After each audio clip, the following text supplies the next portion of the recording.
Hello guys, അസ്സലാമു അലൈക്കും. Welcome back to my channel. പെട്ടെന്ന് തയ്യാറാക്കാൻ പറ്റുന്ന കേക്ക് സ്പഞ്ചിൻ്റെ റെസിപ്പി ആയിട്ടാണ് കേട്ടോ വന്നിരിക്കുന്നത്. 1 കപ്പ് മൈദയും 1 ടീസ്പൂൺ ബേക്കിംഗ് പൗഡറും 1/2 ടീസ്പൂൺ ബേക്കിംഗ് സോഡയും നന്നായി അടിച്ചെടുത്ത് മാറ്റി വയ്ക്കുക. മിക്സിയുടെ ജാറിലേക്ക് 1/2 കപ്പ് പഞ്ചസാര ഇട്ട് നന്നായി പൊടിച്ച് മാറ്റി വയ്ക്കാം. ഇനി ഒരു ബൗളെടുത്ത് അതിലേക്ക് 4 എഗ്ഗ് പൊട്ടിച്ചൊഴിക്കാം. ഞാനിവിടെ 4 എഗ്ഗാണ് എടുത്തിരിക്കുന്നത്. 3 എഗ്ഗ് എടുക്കുന്നവർക്ക് അങ്ങനെ എടുക്കാം. ഇനി അത് നന്നായി പൊന്തി വരണ വരെ ബീറ്റ് ചെയ്ത് കൊടുക്കാം. കൈ വിടാതെ ബീറ്റ് ചെയ്താലാണ് അത് നന്നായി പൊന്തി വരുള്ളൂ. ഇതിലിപ്പോൾ ഞാൻ 4 എഗ്ഗ് എടുത്തിട്ടുണ്ട്. 3 എഗ്ഗ് വെച്ച് ഉണ്ടാക്കുന്നവർക്ക് അങ്ങനെ ഉണ്ടാക്കും. ഇത് നന്നായി പതിഞ്ഞ് വരുന്ന ടൈമിലാണ് നേരത്തെ പൊടിച്ചു വെച്ചിട്ടുള്ള 1/2 കപ്പ് പഞ്ചസാര ഇതിലേക്ക് ചേർത്ത് കൊടുക്കേണ്ടത്.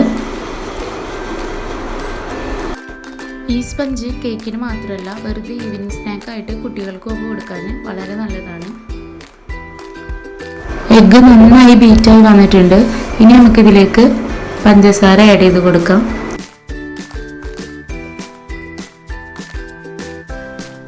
പഞ്ചസാര ആഡ് ചെയ്ത് ബീറ്റ് ചെയ്ത് കഴിഞ്ഞാൽ ഇതൊരു ക്രീം പരുവത്തിലേക്ക് മാറും.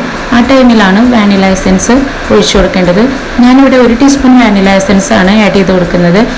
വാനില എസൻസ് വീട്ടിലില്ലാത്തവർ ഏലക്കായ പൊടിച്ചു ചേർത്താലും മതിയാവും. മുട്ടയുടെ സ്മെല്ല് മാറാൻ വേണ്ടിയിട്ടാണ് നമ്മൾ ഇത് ചേർക്കുന്നത്. അപ്പം നിങ്ങളുടെ കയ്യിലില്ലെങ്കിൽ ഏലക്കായ പൊടിച്ചിട്ട് ചേർത്താലും മതിയാവും. ഇനി ഇതിലേക്ക് 1/4 കപ്പ് സൺഫ്ലവർ ഓയിലാണ് ചേർത്ത് കൊടുക്കുന്നത്. സൺഫ്ലവർ ഓയിൽ ചേർത്ത് കൊടുത്തു കഴിഞ്ഞ് കഴിഞ്ഞാൽ അധികം ബീറ്റ് ചെയ്യേണ്ട, ഒന്ന് ജസ്റ്റ് ബീറ്റ് ചെയ്തെടുത്താൽ മതി. ഇനി മിക്സിലേക്ക് നേരത്തെ അരച്ച് മാറ്റി വെച്ച മൈദ കുറേശ്ശെയായി മിക്സ് ചെയ്ത് കൊടുക്കാം. മൈദ മിക്സ് ചെയ്യുമ്പോൾ സ്ലോലി മിക്സ് ചെയ്യാനായിട്ട് ശ്രദ്ധിക്കുക, അല്ലെങ്കിൽ നമ്മുടെ കേക്ക് താന്നു പോകാനായിട്ട് ചാൻസ് ഉണ്ട്. അതധികം പൊന്തില്ല. അപ്പോൾ അത് സ്ലോലി മിക്സ് ചെയ്ത് വേണം കൊടുക്കാൻ.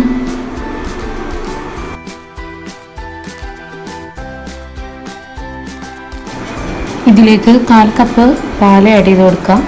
പാൽ ആഡ് ചെയ്ത് കൊടുത്തിട്ട് നന്നായി മിക്സ് ചെയ്തതിൻ്റെ ശേഷം നമുക്ക് ഈ ബാറ്റർ മാറ്റി വയ്ക്കാം.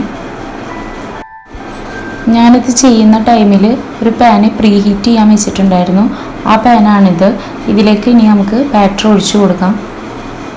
നിങ്ങൾ ചെയ്യുമ്പോഴും ഏത് പാത്രമാണ് എടുക്കുന്നത് ആ പാത്രം പ്രീ ഹീറ്റ് ചെയ്യാനായിട്ട് ശ്രദ്ധിക്കുക.